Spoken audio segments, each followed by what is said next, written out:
So you might say that it's not an added layer of government because really the city or the town is just taking over the functions that the county performs now. So the county becomes kind of an irrelevant level of government, and then the city and town is there assuming those functions. And that's valid. In that case, I mean, you're still going to have roads paved, you're still going to have police services, you're still going to have zoning decisions and so on. It's just going to be more local. It was always understood to be the conservative position that the best government is the most local and responsive to the people, close to the people, and that you can make your own decisions most locally best. So that's another argument, again, for or against, it's up to you. But the county would still exist, though. The county would still be having a courthouse. It would still be recording deeds. You have a county recorder for that. It would still be running elections. It would still be doing a jail, right? There's still a county jail. Uh, there are still county functions, right? And so you'd still be paying for those, of course. Um, so there's one other thing that I want to point out, though. All of this is a local question. It's up to the local voters, not myself, because I'm not drawn into the territory. I don't have a vote in this issue, so I'm not. I'm neither voting yay or nay because I have no vote in this. Um, but as a state person, I would point out that the state legislature, for better or worse, I think mostly for worse, the less we do, the better. But anyway, the state legislature frequently tackles problems or areas of statewide concern that come to us through our constituency. And I'll give you an example. There are many examples I could give, but I'll give you one. Vacation rentals are something that are popular in some places and unpopular in others. There's always a fight about vacation rentals. There are certain cities and towns in the state that are overwhelmed by them. There are places that love them and hate them and so on. It's just a big political issue. And so there are city and town councils that regulate them or tax them or do whatever. And again, that's their right under the law.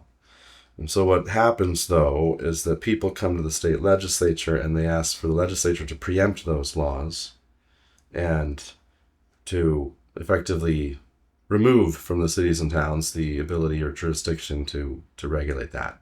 I'm just giving you one example. I could give you other examples about building codes and different things, but just for example, vacation rentals are regulated by cities and towns. Occasionally, the state will have a bill before the legislature to meddle in that, to preempt the cities and towns or whatever. Invariably, what winds up happening is the political process, which is a grandiose negotiation between all these people who say, no, we don't want you to take away, just to use as an example, if you'll forgive me, let's say Sedona, right? So, a lot of people vacation in Sedona. There's a lot of vacation rentals, and they don't like that. And so that's really important to them. And they'll come to the legislature and say, we don't want this. This is bad. And so through the negotiation process, they will say, okay, well, we're going to pass this law anyway, but we're only going to make it apply to counties. So Sedona can still have its regulation. Or we're only going to make it apply to cities and towns over 100,000 people. Sedona's under that. They don't care. They keep their law. It preempts Phoenix. Everybody moves on.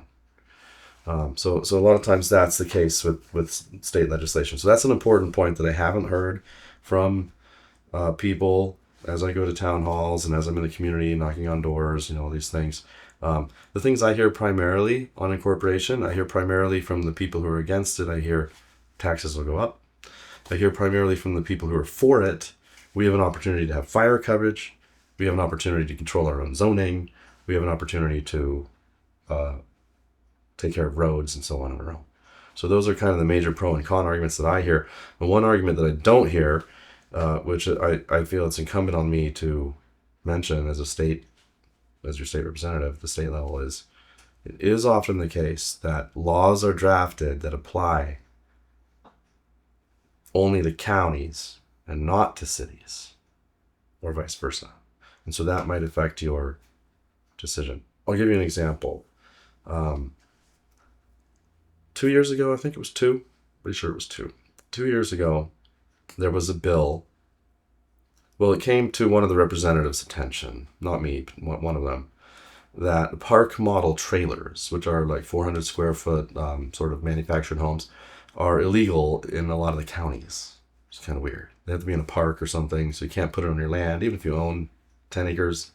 Now, you can put a manufactured home on your 10 acres, but you can't put the park model manufactured home on your 10 acres. And so this bothered him. And so he drafted a bill that said counties are preempted from that, from forbidding park model trailers, which are basically like 400 square foot manufactured homes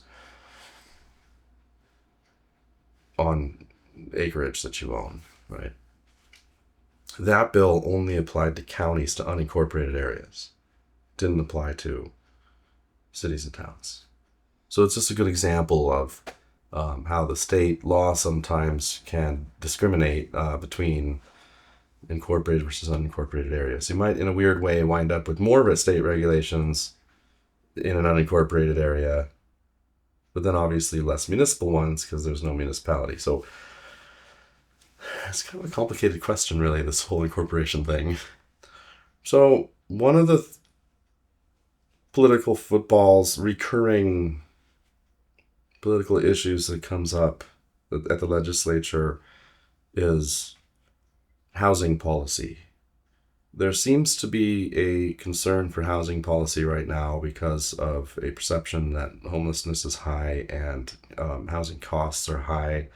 I believe a lot of them are high because interest rates are high and other market conditions. Also, the government takes too long approving permits and the like.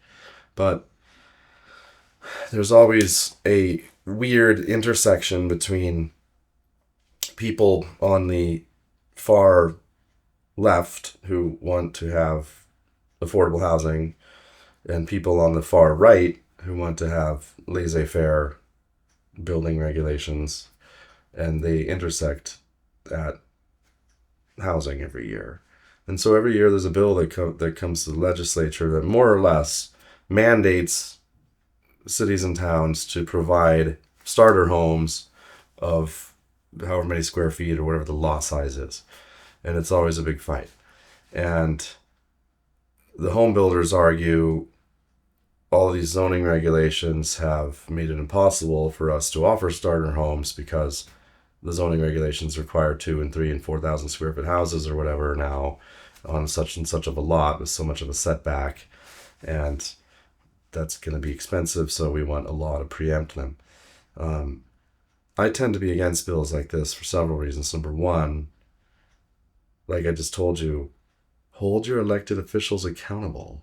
Change the zoning law at the local level. I don't think that the state legislature should be the local zoning board. Plus, number two, if we're going to start preempting all these things, why have cities and towns at all? And anyway, the conservative principle is to keep government as local as possible, I think. So bills like that run afoul of conservatism, and, well, I'm very conservative. So there's reasons why, to me, these are disingenuous, but it is the case that occasionally there are bills that only apply to cities and towns, such as bills that mandate that a city and town provide a zoning classification for starter homes, which are a certain size. So if that's something you're against, you need to look out for that too.